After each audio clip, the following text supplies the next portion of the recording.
Morning, cities. I'm Eric Urias, and welcome to yes, this is gonna be a one shot. Come on.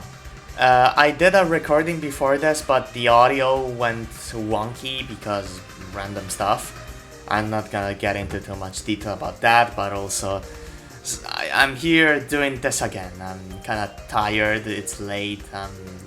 Well, so let's yap away and talk about this. I'm gonna mostly be talking about stuff that affects Earthbound and showing you a couple of things I feel like will work after the points update. And yeah, let's begin by talking about the hits to the meta. Why did I say it like that? So Kiltoon kind of dies. I didn't like Kiltoon before this point list update because it was just, oh, Konami's making a set. The set flopped, and oh well, they're gonna be making it a Genesys meta deck.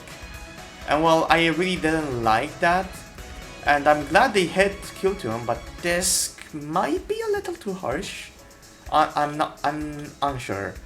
I do feel like they could have made Synchro 6 points rather than 10, and would have been fine still. Either way, it's not like the worst thing ever, like Kiltoon was really annoying with Clip and Q just screwing you over without you even doing anything, and especially Clip because random extra deck eating is not very fun. But like just kill Clip, trust, like surely that would be fine. Exo Sister minus 6 points, I don't really care about that. Monarch, thankfully they killed Zaborg. There's really little to say here. Steel String is kind of just insurance so that people that play Zaborg still don't have an additional way to help you bring it out, which is very nice. But people are very much still gonna be playing this stupid pseudo FDK stuff, and it's not gonna be very fun. But it is a good change, and well, people are always trying to come up with ways to win instantly, so it's not like it changes that much. This is technically a hit relevant to Earthbound, not very much though. Like even in Immortal heavy builds, heavy with a stretch, you're gonna be playing like what, 2 Immortals, 2 Red Nova, and 1 Greater Walker as your tribute monsters. And first of all, you don't really want. Oh wait, no, this gives you an additional normal summon. My bad. And like that's not enough high level monsters, I think, to make Soul Exchange worth playing actually. So yeah, it's really whatever. Unless you're really leaning into the funny stuff and just playing 7 Immortals or whatever on top of the Novas and the Greater Walkers, but that's not good, so don't do that. If Piscu were legal, you would be justified for playing 3 Piscu, a couple of other Immortals of your choice, Nova and then Greater Walker, but Piscu is at 51 points, so that's not worth it. Radiant Typhoon Vision is a huge hit.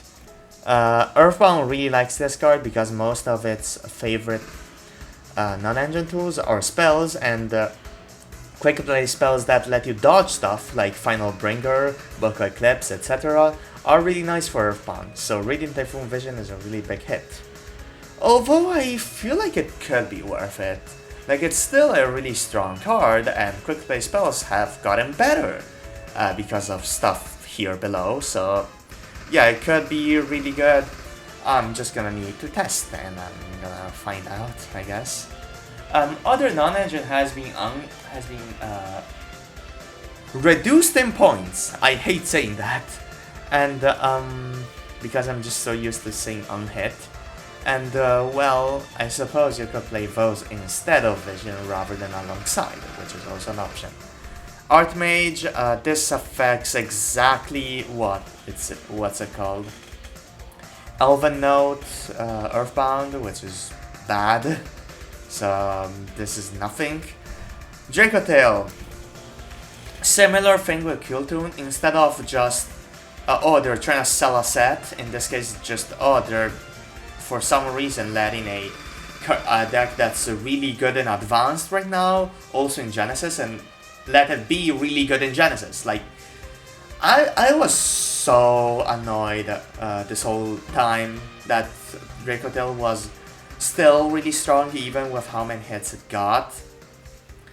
And it really felt like that proportionately, the power level of your average rogue deck versus Dracotail and the average rogue deck in Advanced versus Advanced Dracotail was kind of the same. So I really disliked that, and I'm glad they just removed this deck from Genesis. I don't hate the deck, mind you. I think it has a really fun game plan, but in Genesis, where everything should be way lower power than Advanced, it just doesn't belong. And even then in Advanced right now, it's just way too much. And it's kind of screwing with my preparation for the Bologna Open. Right now this is my deck, and oh boy, it took me so long to get here, and I'm still not convinced this is a good build. Either way, where was I? This was not supposed to exist.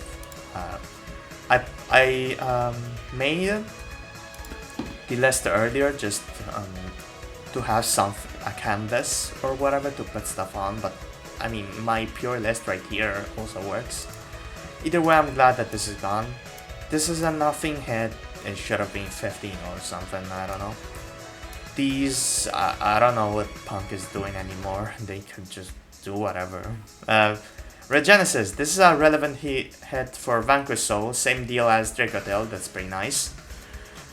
Although this makes me want to play this less in Earthbound, which is sad, but also I don't really care. It wasn't good anyways in Earthbound earlier, so it's fine. Non-engine. They want to incentivize more hand traps over more breakers, and also these nothing hits, and also Ultimate Slayer. They killed Ultimate Slayer so hard, it's funny. Also Mistaken Arrest, but this is a really good change at least. I don't have much to say. These are just kind of +1, +1, +1, +1, which does stack up a lot, which is really annoying. Especially Mourner at 5 now instead of 4, unlike Ogre. Ash plus 5. I do feel like this is fairly reasonable. When Charmies are also appointed, and also other non-engine is much weaker, and you're trying to make the format, well, much weaker. But also, these these board breaker hits are huge. Some notable ones are Book of Eclipse, which is really nice. These two are really funny, because, like, Illusion Gate. Have you read this card? This card is stupid, and Raigeki is still at 4. Meanwhile, this card is free. Just play this if you have the budget, because this is a €20 card right now. So, like, yeah. I mean, this is once per duel, but you're not gonna make it there. I don't know. Karma Cannon, this is kind of annoying, but also not many people are playing it. Evenly is huge for board breaker decks, but like so are all of these hits. Imperm I really find funny because the -1, wow, that's gonna be a huge game changer, yup. Pank is really nice. Kaiju Slumber, oh, I'm so happy about this. I don't know why, I've never played with Slumber much, but something about it just makes me so happy that it's legal in Genesis. That is playable now in Genesis, because, well, it lets you summon Radion, and that's awesome. Radion has almost the perfect stats for a card in Earthbound to have. Dark level 7 Fiend. A better stat line than this would be Dark level 7 Spellcaster because of the mod. And but Fiend is still perfectly fine, really, especially if you're playing Booyah. And well, this just is really cool. Not much else to say. Heavy Storm and Duster, they're trying to disincentivize backer, I suppose, or have more counterplay. It's fine either way. I don't have much else to say about everything else. I'm unsure if I like more more breakers over hand traps because I like a balance of like, I don't know, if you have a total of 12 slots, I want you to be incentivized to play like 6 hand traps and 6 breakers or 9 hand traps, 3 breakers. I just think that's a fun ratio for some reason, just stuck into my brain, I don't know. What I don't like though is draw. No one likes playing against draw, and if you're gonna be saying that, oh, they're gonna, Droll is gonna be stopping all of those stupid FTK decks, it's gonna be really good. I don't agree, honestly, that Droll is the answer, because first of all, Droll is only drawn like 25% of games as a free off. And well, that doesn't really hard counter the FTK decks, which by the way, a better solution to the FTK or pseudo FTK decks is to just not have them exist and not screw over random decks that just search a lot for the sake of their gimmicks, like, I don't know, Earthbound, for example, and many other decks.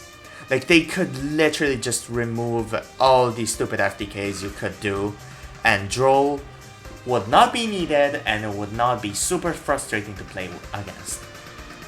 That is my take on the matter, because, like, if a hard counter card that keeps the stupid decks in check, being a card you need to hard draw in very specific scenarios, and by that I just mean exactly going second and not having much else, it's not good enough of a solution to the problem. The better solution to the problem is to remove the problem, you know? Bunch of unhits. Here is Genesys. Genesys, this is a nice hit, unhit for Chimerabound, and not much else.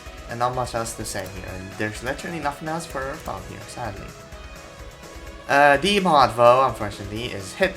I don't get this. Like, one to stop Dragoon from appearing would have been good enough, I feel. But no, they just went the extra mile and made D-Mod 15. I still think D-Mod is sort of worth it in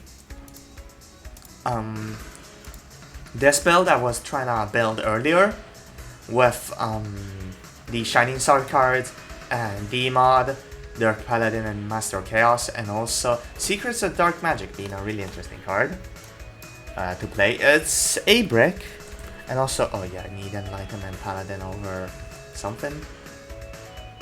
Ooh, I think I'm gonna be removing Scarlight, yeah. Enlightenment Paladin being a part of the Resiela combo. Oh, this is just a fusion spell, which is not half bad. It is a brick, unfortunately, though. Gaze gets you Paladin, or if you get Nibiru, you can just summon Master Chaos. You could argue for Temayas, but this has utility on top of being a Nibiru thing, and this can be your whatever, whenever necessary endboard piece. Whenever necessary endboard piece. You could argue that Master Chaos is a little worse because you need a synchro to be made at the moment, and for it to not already have been made, but I don't think that it's that big of a deal. I'm gonna be testing this in the upcoming, I guess, months, because I'm gonna be very busy in March, not only with the Chimerabound video, but also with my preparation for the Bologna Open. Not often do I get events in Italy that are close enough to Lombardy or Emilia Romagna, so I'm gonna be taking any chance I got to do this. And I guess I could also go to Nats this year. One day I eventually will talk with Earthbound as a comedy bit, and it's gonna be great. Either way, side tangent aside, there's not much else to say. These are all just draw cards. These are nothing. And we're sorry we let FTKs in. Oops, my bad. I do find the Raiders double and Raiders Knight and Utopia double to be weird at 80. Like, no one's playing these as OTK tools at 80 points. Yeah, I don't get this. They could have just been 100 and oh well, whatever. Yeah, it's really weird. So that's it for today, I think. I'll fine tune this list and the pure list eventually. Once I have more free time, but until now, I'm gonna be working on the Chimerabound video. Hopefully, it comes out soon, and hopefully, I don't have a losing record on my Bologna, open, what do you call it? Bologna record or whatever. I think I'm gonna be actually making a couple of videos about my progress and explaining all my deck building choices and such. But that'll be after the Chimerabound video, which I'll be working in or on in the weekend. I've been doing this cycle of every weekend I would try to record. My voice would get really sore or I would have a really bad recording session and I would delete everything and wait until the next weekend to do it all over again. But hopefully in the next couple of weeks I can get this out at least. So with that out of the way, see ya, peace.